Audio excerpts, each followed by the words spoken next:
الشيطان الرجيم. بسم الله الرحمن الرحيم. إن الله لا يستحيي أن يضرب مثلا ما بعوضة فما فوقها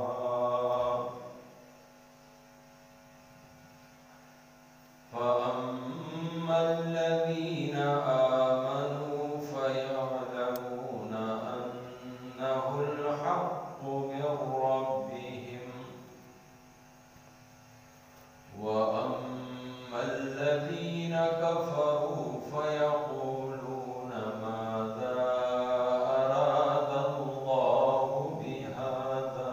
مثلا يضل به كثيرا ويهدي به كثيرا وما يضل به إلا الفاسقين الذين ينقضون عهد الله من بعد ميثاقه ويقطعون ما أمر الله به أن يوصل ويفسدون في الأرض أولئك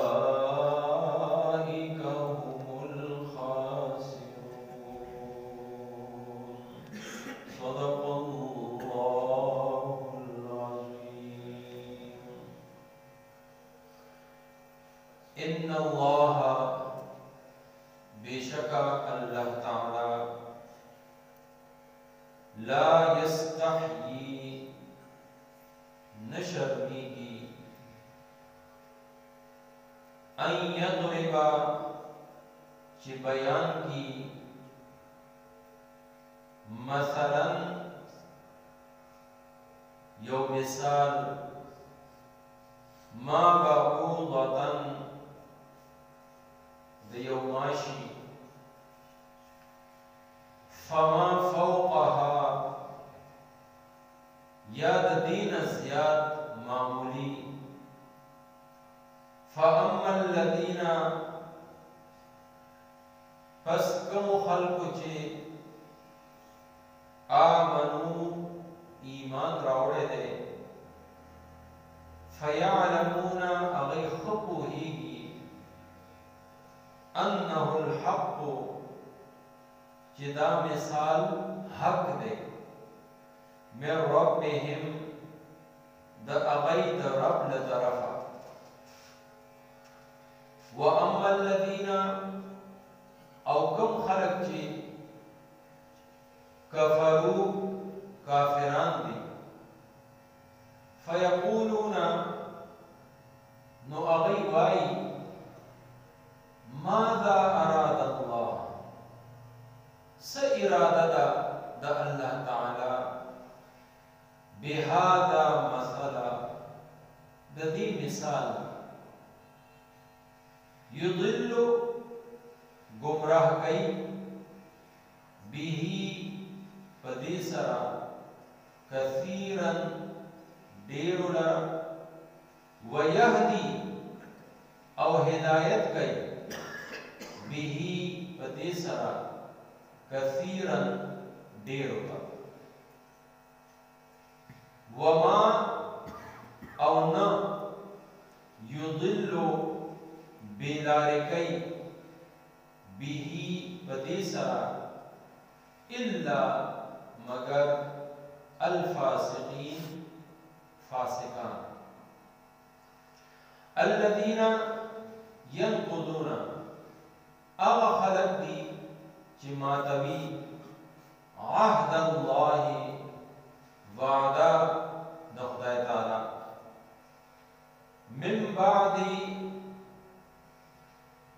मीसाक़िही द अगीद पखोलु नक़स वयक़्तऊना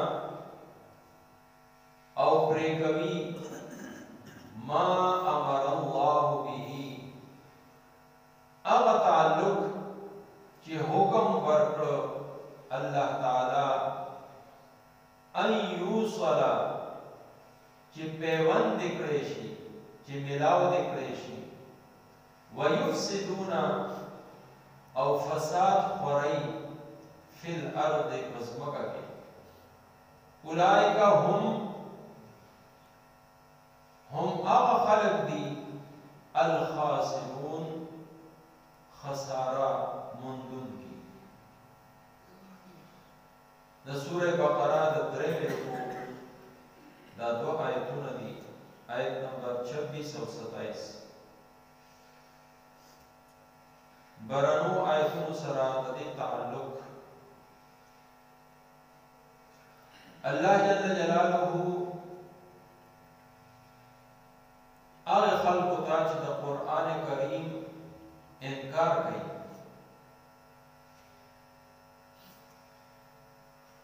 دا چیلنج والا ورکا چی تاسو دا سے ہو کئی چی دا دی قرآن کریم عمر پورا کتاب نشی راڑے دا دی دا سورتون نا یو سورت واقعی او داغی مقابلہ کی یو سورت راڑے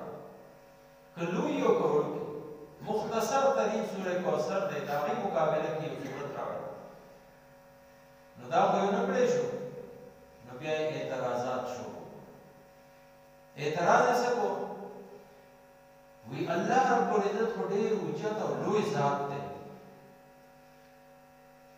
نو کچھر دا کلام دا اللہ تعالیٰ میں دی کی ودا مج ماشی او دا جولا دا دی تذکرہ با بیان ہے دومره لوی ذات د دومره معمولی سیزو مثال څنګه ورکړی شي یعنی دا هغه خلکو چې مثلا یو مصور هغه یو تصویر جوړ کړ نو دی هغه تصویر ولید نو وایي چې دا غوږ داسې پکار و دا پوزه یې داسې پکار و دا نقشه یې داسې پکار و نو چې ډېر اعتراض یې وکړ ناغی کس ورطوی چه ہاں دا پرش واقع لاتے ٹک کر نبیا پشاش نو دی خلقو دا ہوئے شو چه دا کلام تا سوائی چه محمد عربی صلی اللہ علیہ وسلم دا زان نے جوڑائی او وی دا دی مقابلہ کے تاسو عربی تاسو آوشان دی فصاحت و بلاغت پانی نو تاسو دا دی مقابلہ کی صورت راڑی نو جدائی اونکڑے شو او اللہ تعالیٰ ورطا ولن تفعل دا تاسو کولا نشی دا تاسو وس نه بہر او کچھر بیر فرض وس بوم دا اللہ دا کلام مقابلہ سوک نشی کولا نو دا آغی جواب اللہ تعالیٰ بدے آیت کے ورد پڑے دے چدا دی وئی دا مچ او دا جولا دا تذکرہ ولی قرآن پاک کرا دا غیو وجہ دا تھا کہ گورا مثال دا کم سیس چی ورکڑیش کاغا اوچا کی نبیا مثال ہم دا غی سیس ببارہ کے اوچا سیس ورکڑیش خود یو شیخ بلا حقیری معمولی دا غی سبیلیو سے حیثیت نہیں دا غی دا پارا مثال ہم بیا آوشان پیراوڑیش قرآن کریم کی دا مچ تذکرہ چرا کرے دا اللہ تعالیٰ دا ارشاد فرمائے دا کم خلق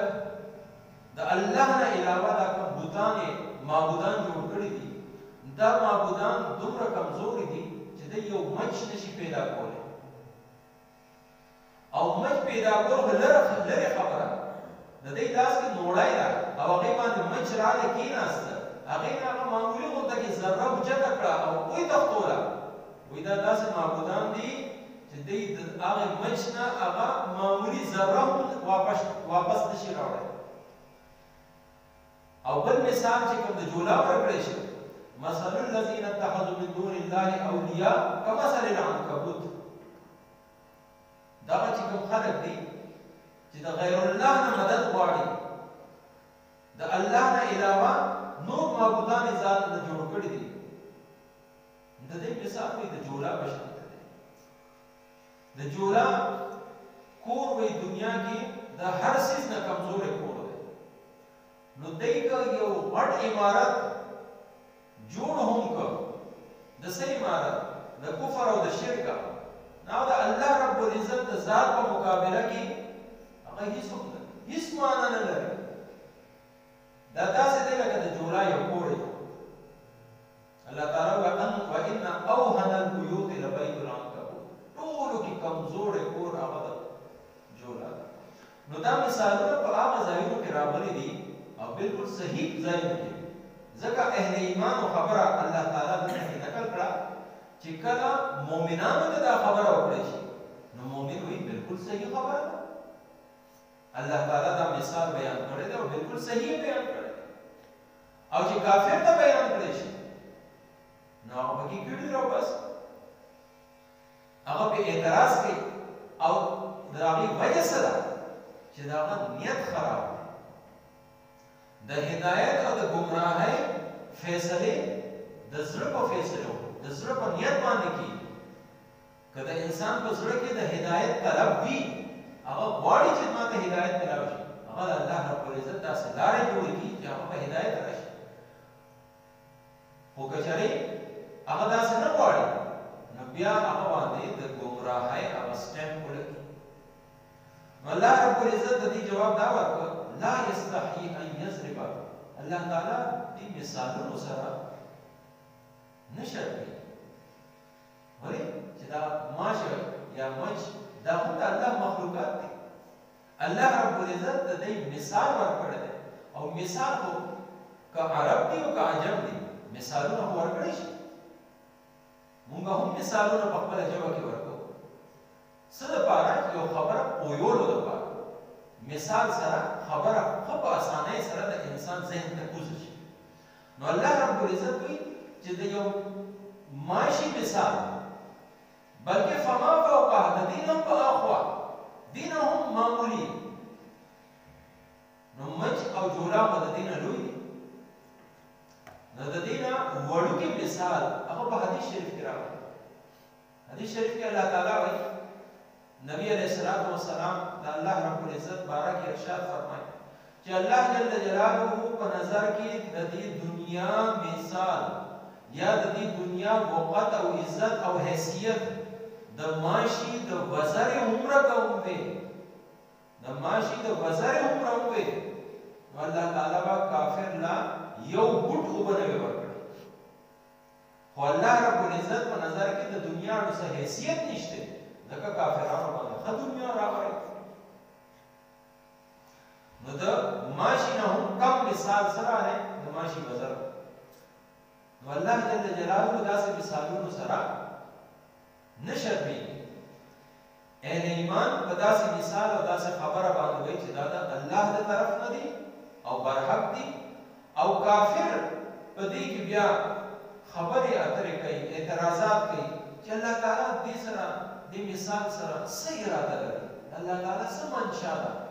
ولې الله تعالی دا مثال بیان کړ نو د هغې جواب دا راغلی یضل به کثیرا ویهدي به کثیرا دا مثالونه چې الله رب العزت بیان کړي دا کلام الله رب العزت راولېږه نو دې مثالونو سره او دې کلام سره ډېر خلکو ته هدایت میلاو شو او ډېرو خلکو ته ګمراهي دا هدایت او ګمراهي څنګه میلاو شوه چې انسان ځان دپاره کومه لاره اختیار کړه الله تعالی ورله هغه لاره اسانه کړه که هغه د هدایت لاره باندې چلېدل شروع کړ او د هغه نیت او اراده هم دغه وه چې زه سمې لارې باندې الله تعالی ورته دغه لاره اسانه کړي او که د دې برخلاف او برعکس چا د ګمراهۍ لاره اختیار کړه نو الله تعالی ورته حق لاره اسانه کړي او دا ګمراهي چاته میلاویږي وما یضل به الا الفاسقین فاسق او نافرمان فاسق چاته ویلی شي هغه کس چې د اطاعت نه د فرمانبردارۍ نه د حکم منلو نه لرې شي هغه ته فاسق ویلی شي دلته کې مفسرین وایي چې دلته فاسق نه مراد د منافقین او د دې منافقینو یا د دې نافرمان خلکو درې صفتونه په دې آیت کې راتلونکي آیت کې بیان شي ټولو ګړوبې ينقضون عهد الله دا الله رب العزت کوم وعده ده هغه دې ماته. دویم نمبر باندې يقطعون ما امر الله به ان يوصل کوم رشتہ داری چې الله رب العزت کوم تعلقات چې الله تعالی ارشاد فرمایي چې دا یو ځای کې ملاو کوي جوړ پیدا کوي دې هغه رشتہ داری پرې کوي. او دریم نمبر باندې بسمکه کې فساد نو چې رشتہ داری پرې کړی شو رور د رور دشمن شو پلار او زوی کې اختلاف راغلی یو ټبر بل ټبر سره یو خاندان بل خاندان سره یو بل ته مخامخ راغلی نو دې سره به څه وشي یفسدون فی الارض بسمکه کې به فساد پیدا وشي. نو دا درې خبرې دي یو خدا چې دا الله وعده ماتوونکی فاسق چا ته ویلی شي چې دا الله رب العزت وعده ماتوونکی. دویم نمبر باندې رشتہ داری کټ کوونکی پرې کوونکی او ځمکه کې د فساد دپاره ګرځي. د عهد نه د وعدې نه دلته کې څه مراد دی؟ نو اکثر مفسرین د دې نه د روحونو اجتماع کې چې الله جل جلاله عالم ارواح کې د ټولو روحونو نه یو وعده اغوستې وه چې دنیا ته لاړ شئ تاسو به د چا عبادت کوئ؟ تاسو به څوک خپل رب منئ؟ آیا تاسو به زما عبادت کوئ؟ نو ټولو وویل بلا ولې نه؟ مفسرین لیکي چې د نعم یعنی او نه د یو خبرې ته او چې او دي د دې نه زیات تاکید لرونکی ټکی بلا دی. زه تاسو ته ووایم چې دا کار به کوئ نو یو کس وایي چې او بل کس وایي ولې به نه کوو؟ دا ولې به نه کوو دا زیات تاکید لري. نو زموږ د ټولو روحونو زه هم هلته وم تاسو هم ټول هلته وئ مونږ ټولو روحونو دا ویلي بلا ای الله ولې به نه منو ستاسو خبره ولې به نه منو تعالی ولې به ستا توحید او ستا د پیغمبرانو رسالت او ستا وحی به ولې نه منو؟ نو دغه وعده چې شوې ده من بعد میثاقې دا بلا چې مونږ ووي دا مونږ صحیح پخه کړې ده وعده هغې نه بعد چې چا ماته کړه نو هغه فاسقانو په ډله کې راغی. دویم د دې تفسیر کې دا هم لیکي چې د دې نه چونکې دا بني اسرائیل و دغه یهودي او عیسایي کوم خلک او پنځمه رکوع کې را روان هم دی واوفوا بعهدي اوفي بعهدکم الله تعالی بني اسرائیلو ته فرمایلي چې زما وعده پوره کړئ نو زه به هم تاسو سره کړی شوې وعده پوره کړم. نو د دې نه مراد هغه چې دوی ته پیغمبرانو ویلو چې یو پیغمبر به راځي محمد عربي صلی الله علیه وسلم نو تاسو به هغه ایمان راوړئ او د هغه مدد او نصرت وکړئ. دا دې کتابونو کې لیکل شوې خبره نو چې کله نبی علیه السلام راغی دې ټولو انکار الا ماشاء الله نو دوی هغه وعده ماته کړه. دریم مفسرین د دې تفسیر دا کوي چې د دې نه مراد دا الله رب العزت توحید منل ولې چې دا الله رب العزت د انسان په فطرت کې اخلي انسانی فطرت دا وایي چې دا ټول کائنات ټول نظام جوړونکي چلونکي خامخا څوک وایي. نو هغه کوم فطري وعده یو کس ماته کړه او انکار یو کافر شي نو هغه په دې کې راغلی. یو څلورم تفسیر هغه دا کړی شوی دی چې د دې نه مراد خاموشه وعده چې هغه هر انسان کړی څنګه چې یو کس په یو ملک کې پیدا شي نو هغه په ژبه باندې نه ویلي چې زه به د دې ملک قانون منم خو هغه ته پته ده چې زه به دې ملک کې اوسېږم او د دې قانون باندې عمل کوم. دغه شانتي موږ کې هر یو کس چې مسلمان پیدا شو نو دا منلې ده موږ چې الله ستا خبره وکړي ستا خبره ستا د رسول علیه السلام خبره وکړي. دویم نمبر باندې د دې صفت دا بیان شو چې دوی رشتہ داري ماتوي یعنی تعلقات پرې کوي او دا شی نه صرف په هغه دور کې بلکې ننني دور کې سره زموږ د مسلمانۍ سره د دې چې موږ ایمان او د اسلام دعوه هم کوو خو بیا هم زموږ معاشره کې دا څیز ډېر زیات دی نبی کریم صلی الله علیه وسلم دوه ټکي ارشاد فرمایلی دي صل من قطعک څوک چې تا سره رشتهداري پرې کوي هغه سره جوړوه د نبی علیه الصلاة والسلام د حدیث او د قول او د خبرې اهمیت چې د انسان په زړه کې هغه بیا دې ته نه ګوري چې پښتو ماته څه وایي معاشره ماته څه وایي خلک به څه وایي موږ اکثر کارونه په دې وجه نه کوو چې دا خلک به څه وایي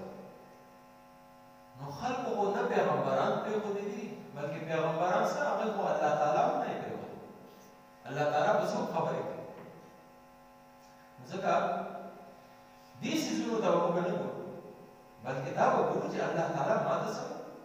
او رسول الله صلی الله علیه وسلم ماته څه که چېرې یفقهون ما امر الله کې رالو مونږه رشتهداري پرې کوونکو کې مونږ رالو نو فاسقین کې به شامل شو نافرمانو کې د الله رب العزت نافرمانو خلکو کې به راشو او زموږ د عمل به یفسدون فی الارض نو زموږ کې د فساد ذریعه جوړه شي نو مفسدین کې به مونږ شامل شو او بیا چې دا درې خبرې چا کې راغلې اولئک هم الخاسرون الله تعالی وایي تاوان خو دې خلکو خساره خو دې خلکو مونږ نقصانیان خو دا شو تاوانیان خو دا شو چې دنیا دې نه هم لاړه او آخرت هم تباه شي الله تعالی دې زموږ ټولو د دې څیزونو نه حفاظت وکړي ترجمه به یو ځل ووایو ان الله بیشک الله تعالی لا یستحیی نشرمیږي ان یضرب چې بیان کړي مثلا سمثال ما بعوضة دماشي فما فوقها یا د دین زیات معمولی فاما الذین پس کم خلقو چی آمنو ایمان راوڑے دے فیعلمون اغی خفوہی گی انہو الحق چی دا مثال حق دے من ربهم دا غید رب لطرفا وَأَمَّا الَّذِينَ او کم خلق چی کفروا کافران دی فیقولون نو غیوائی ماذا اراد اللہ سئراد داد اللہ تعالی بهذا مثلا بدی مثال سرا یضل گمراہ کبھی بیہی بدی سرا کثیرا دیر ویہدی او ہدایت کئی بیہی بدی سرا کثیرا دیرتا وما یضل به او نبی لارے کئی پدی سرا الا الفاسقین مگر نافرمان خلق الذین دا آغدی ینقضون چماتی عہد اللہ وعدہ دا اللہ تعالی من بعد میثاقه دا اغید پخول نفس ویقطعون او پریگئی ما امر اللہ بی اغا تعلق چی حکم ورکڑ اللہ تعالی ایو صلا چی پیون کریشی ویفسدون او فساد خورئی فی الارض